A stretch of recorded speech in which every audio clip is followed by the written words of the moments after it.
안녕하세요. 동서 닥터스 진행자 유영아입니다. 동서 닥터스는 어떤 대본도 없이 진행이 되어서 말이 반복되거나 중복되거나 버벅거리거나 듣기에 좀 매끄럽지 않은 진행이 자주 보일 거예요. 그래서 저희 컨셉이라고 할 건 없지만 굳이 말씀드리자면 자연스러운 대화 형식을 기본으로 하였고요. 선생님들의 기본적인 생각을 들어보는 시간이기 때문에 진행자이지만 또 환자 입장에서 또 구독자 입장에서 청취자 입장에서 그냥 내가 알고 싶었던 질문들을 진행자가 대신해서 질문을 한다 생각하시고 다소 매끄럽지 않은 진행이 반복되더라도 너그러이 이해해 주시고요. 선생님들이 또 말씀해 주시는 거에 대해서도 어떤 부분은 맞고 진행자의 질문에 맞고 또 때로는 다른 영역의 대화를 하실 수가 있어요. 그런 거에 대해서 너그럽게 이해 부탁드립니다. 아침은 정상적인 상황에서는 당연히 먹는 게 당연히 좋고요. 네. 당연히 먹어야 되고요. 네. 아침을 먹어서 좋은 이점에 대해서는 굉장히 많은 일들이 있는 논문들이 발표되고 있는데 네. 아침을 먹지 말라는 이론 중에서 아마 일본에서 나온 많은 이야기들 중에 쥐를 가지고 실험을 했더니 아침을 안 먹인 공복 상태의 쥐가 오래 살았다라는 그런 이론 때문에 아마 조금 퍼진 이야기 같고, 그 당시에 나왔던 얘기 중에 하나가 아침을 비우는 시간으로 만들어라는 이론인 것 같아요. 네. 근데 사실 아침을 비우려면요, 장을 비우려면 반사작용이 일어나야지 잘 비워지거든요. 아침 식사를 해서 이 저작 운동을 통해서 위장 반사를 일으키고 위장 대장 반사를 자동으로 일으켜서 내가 배변 활동을 잘 되게 만드는 것이 아침을 비우는데 가장 최고의 방법이에요. 그리고 아침 식사를 하는 것이 훨씬 더 건강하게 살 수 있고요. 아침 식사를 안 하게 되면 힘이 없이 장순을 할 수 있겠죠. 기간이 늘어나는 것은 식단들이 사실은 인간에게 적용해서 사실 지금까지 맞다 안 맞다 한 식단 이론이 검증된 게 하나도 없습니다. 네. 지금 전탄고지, 좋은 다이어트, 뭐든지 다 있지만, 구석기부터 다 있지만, 네. 사실 검증된 게 하나도 없어요. 이론일 뿐이죠, 다. 이 사람에게 적용해서 검증된 식단은 단 하나도 없습니다. 그래서 내 몸에 맞는 걸 자꾸 찾아보라는 말씀을 드리는 이유는 그것 때문이고요. 아침 식사를 하면은 훨씬 더 활력이 있고 건강해진다는 그런 인상적인 데이터들도 제가 많고, 한의학적인 이론으로 봤을 때는 이 부분들에 대해서 사실 서양에서는 음식의 온도라든지 기운이라든지 이런 것을 많이 간과를 해요. 네, 한의학적으로 볼 때 우리 몸이 아침에 해가 뜰 때 모든 작용들이 일어나잖아요. 그때 우리가 아침에 일어나서 바로 입맛도 돌고 막 개운하게 일어날 수 있나요? 대부분 다 사실 상당히 몽롱해지고 네. 입맛도 없는 상태잖아요. 네. 그때 내 몸을 깨워야 되잖아요. 네. 세포들을 깨우는데 그것을 한의학에서 양기라고 표현합니다. 네. 태양이 떠올라요. 네. 이때 따뜻한 기운이 몸에 퍼집니다. 네. 따뜻한 기운을 그때 퍼지게 만들어줘야지 우리 몸이 깨워지는데 세포들이 그때 따뜻한 기운이 들어가줘야 되는 거예요. 그 따뜻한 기운을 들어가주는 게 당연히 음식이죠. 네. 이게 없으면 몸이 차가운 상태에서 회복을 못 한단 말이에요. 그래서 아침 식사를 안 하시는 분들이 두뇌 활동도 빨리 돌지는 못하지만 신체 활동도 굉장히 떨어져 있습니다. 네. 그리고 체온도 떨어지고요. 그래서 내 몸의 양기를 북돋아서 따뜻한 체온을 만들어줘서 면역을 좋게 하는 데에서도 아침 식사는 굉장히 중요합니다. 그러면 이런 거 있잖아요. 그럼 네. 돼지고기는 음의 성질인가요? 그것은 네, 이제 그러면 아침에 음양이라고 하는 것이 네. 돼지고기는 음의 성질이다. 그것보다 조금 더 예를 들면 말고기, 닭고기 이런 것도 양의 성질이라고 하는 것은 네. 같은 고기를 가지고 이렇게 비교를 했을 때 음양이 있는 거고, 요것들도 다른 음식이랑 따지면 또 음양이 나뉘는 거예요. 그러니까 돼지고기가 찬 음식이다라는 것은 상대적이다. 사실 아니고요. 그냥 상대적인 개념들이라서 음적인 음식을 먹는다고 해서 문제가 되는 건 아니에요. 음식을 먹어서 네. 음식들이 내 몸에서 양기를 만들어내는 거기 때문에 씹어가지고 충분히 소화 흡수를 시키면 걔네들이 다 양기. 그러면 이런 거 있잖아요. 진료실에 와가지고 하는 얘기가 자기는 팔체질을 했더니 예를 들면 금양체질이다 이래가지고 이 음식 먹지 말고 찬성질의 음식은 피하세요. 이런 네, 거 네. 하지 마세요. 그거는 사실 좀 안 맞는 얘기일 수도 있겠네요. 한의원에서 물으시는 식단 중에서 네. 체질식이라는 것을 많이 물어보시는데요. 네. 사실 체질은 한의학에서 나누는 방법이 굉장히 많아요. 네. 이게 굉장히 중요한 얘기인데 많은 분들이 오해를 하시는데요. 네. 사상 체질이 한의학의 전부다. 절대 아니에요. 네. 사상 체질은 여러 가지 체질 중에 한 부분일 뿐이에요. 네. 여러분들이 성격 파악을 하실 때 우리 테스트를 할 때 MBTI 검사하죠, 디스크 검사하죠, 뭐 심지어 우리나라에서는 전 세계에서 말도 안 되는 혈액형 검사도 하잖아요. 그래서 여러 가지 성격 분류 방법이 있을 때 하나만 가지고 내 성격을 단정 지으시나요? 안 그렇잖아요. 체질도요 여러 가지 방법이 있는데 그 중에 사상의학은 수십 가지 중에 하나일 뿐이에요. 한의사들은 이것을 참고할 때도 있고 안 할 때도 어마어마하게 많습니다. 네. 저 같은 경우에는 한 5% 네. 너무 경쟁적으로 말씀하셔서 마이크가 떨어졌어요. 5% 정도의 분들이 네. 사상에 속할까 하거든요. 네네. 근데 팔체질은 더 그래요. 더 작은 부류예요. 그래서 네. 물론 이 체질에 관해서 이야기를 하자면 또 굉장히 예민한 얘기들이 많아서 아주 예민한 얘기를 한번 드리기가 쉽지 않은데 따로 뭐 예민한 얘기 한번 해볼까요? 다음에? 사상 체질이라고 하는 것은 네. 너무나 모자이크 처리해줘. 편협하고 그러니까. 아주 적은 분류다.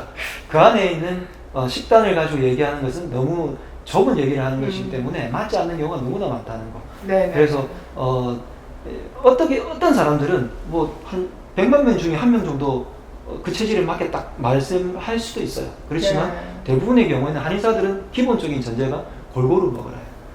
골고루. 정통적인 한약이 전부 다 그래요. 네. 골고루 먹되 나한테 모자라는 것을 어떻게 더 많이 먹고 그 상태에서 약효가 있는 것들을 더 첨가할 것이냐 마느냐가 식단의 핵심이지 뭔가만 먹어요, 이것만 드세요, 뭐 고기만 드세요, 채식만 드세요, 이것은 완전히 한약하고는 떨어진 얘기입니다. 네. 골고루 먹고 아침 식사 꼭 먹어야 되고. 그러면 지금 공복 시간은 어떻게 생각하세요? 공복 시간 당연히 네. 요즘 아마 그런 것이 간헐적 단식이라는 이름으로 또 네. 용어를 해서 네네네. 마케팅으로 많이 쓰시는 네네. 것 같은데 당연히 해 떨어지면 안 먹고요. 해 뜨면 먹는 먹고, 거예요. 해 뜨면 활동을 하고요. 해 네. 떨어지면 활동을 안 해야 되잖아요. 네네. 근데 우리가 지금 이렇게 현대 사회에서 얼마나 좀 힘들게 하죠. 멀기 좋습니까? 그래서 해 떨어지고 전등의 힘으로 이렇게 있는 것이 어떻게 보면 자율신경을 많이 해치죠. 네. 그래서 공복이라는 것은 해 지면 안 먹고, 안 먹고. 그 시간을 유지해서 해 떴을 때부터 먹어주면 되는 거라서 네. 그것을 지키면 공복이라는 것을 그냥 자연스럽게 할 수 있는 것 같습니다. 네, 그럼 왜 야식을 했어요 오늘? 내일 아침 먹어야 될까요? 말아야 될까요? 저는 내일 아침 일어나보고 배고프면 먹는 거고 안 고프면 안 먹는 거지. 이게 우리의 소화기관은 재미있게도 일정한 네. 시간이 되면 자동으로 뭔가 활동을 해요. 그것을 뭐 우스갯소리로 배꼽시계 뭐 이런 이야기를 하잖아요. 네. 정상적인 소화기관의 기능을 하고 계신 분들은 네. 야식을 하더라도 아침에 배고픈 경우가 상당히 많은 것 같아요. 그래서 어쨌든 네. 야식을 당연히 안 하는 게 그렇죠. 좋겠지만 줄이는 게 좋겠지만 네. 야식을 하더라도 저는 아침 식사를 일단 야식을 매일마다 할 것이 아니라는 아니기 전제하에서는 때문에, 네. 아침 식사를 하는 것이 더 좋다고 생각합니다. 알겠습니다. 너무 명확하게 알게 됐어요. 한의 쪽에서 권장하는 그 양과 음의 구분도 해가 떴을 때 먹고 졌을 때 안 먹으면 진짜 건강할 것 같아요. 선생님, 그럼 김 선생님, 그 공복의 정의 선생님이 생각하시는 그리고 아침 식사 걸러도 좋다 안 걸러도 좋다 그냥 공복 시간만 유지하면 된다 간헐적 단식이 좋다 16시간 이상을 유지하는 게 좋다 이렇게 저탄고지에서 많이 나온 얘기잖아요. 선생님 생각은 어떠세요? 말 그대로 공복은 네. 배가 비어 있다는 거 아니에요. 네. 근데 배는 절대로 안 빈다. 하는 거를 이제 명심을 하셔야 됩니다. 제일 첫 번째는. 그 우리가 얘기하는 공복 시간은 네. 입으로 안 집어넣는 걸 얘기를 하는 거죠. 근데 네. 제일 바보 같은 거는 배고픈데 공복 시간을 지키려고 계속 배고픈데도 맞아, 그런 사람 쩍쩍쩍 많아요. 굶고 네. 참고 견디는 게 제일 바보 같은 짓이에요. 그러니까 배고프면 먹으면 되고 배 안 고프면 안 먹으면 돼요.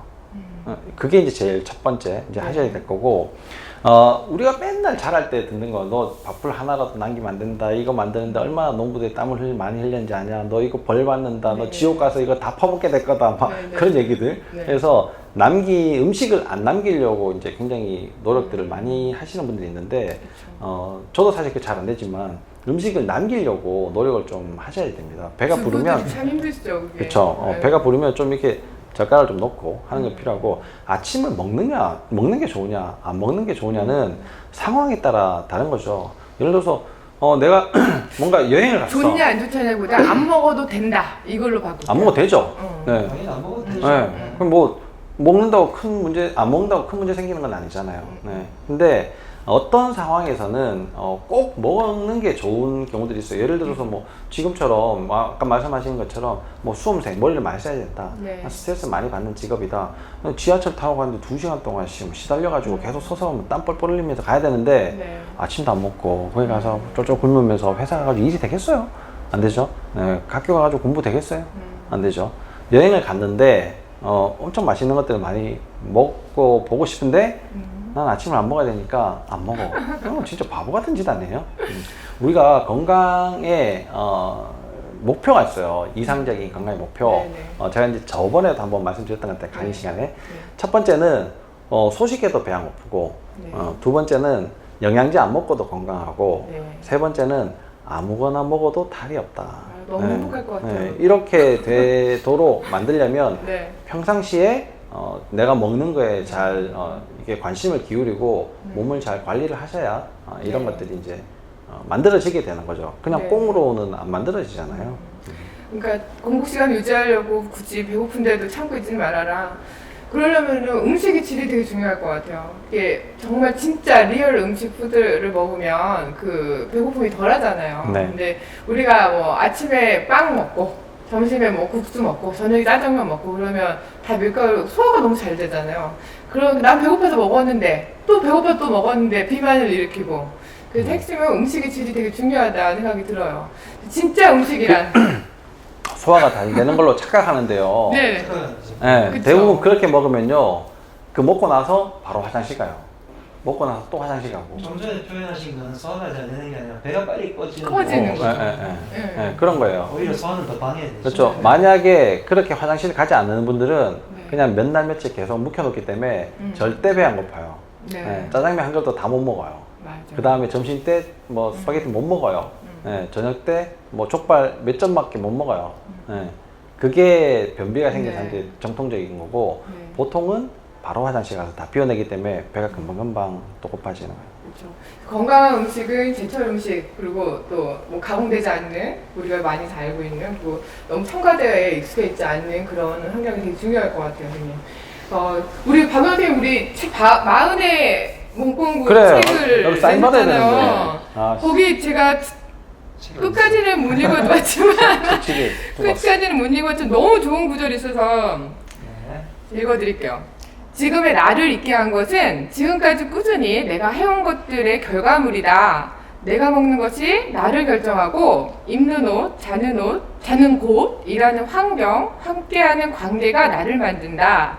내가 지금 아픈 곳이 있다면 그럴 만하게 먹고 일하고 자고 했을 것이며 지금 너무나 건강하다면 그럴 만하게 먹고 웃고 운동했을 것이다. 생활 습관이라 할 수 있는 일상이 모여서 지금의 나를 결정하기에 아프기 전에 미리 몸을 관리하면 건강하게 살 수 있지 않겠는가. 이 말씀이 너무 와닿는 거예요. 저희가 이런 말을 제가 썼다는 박수!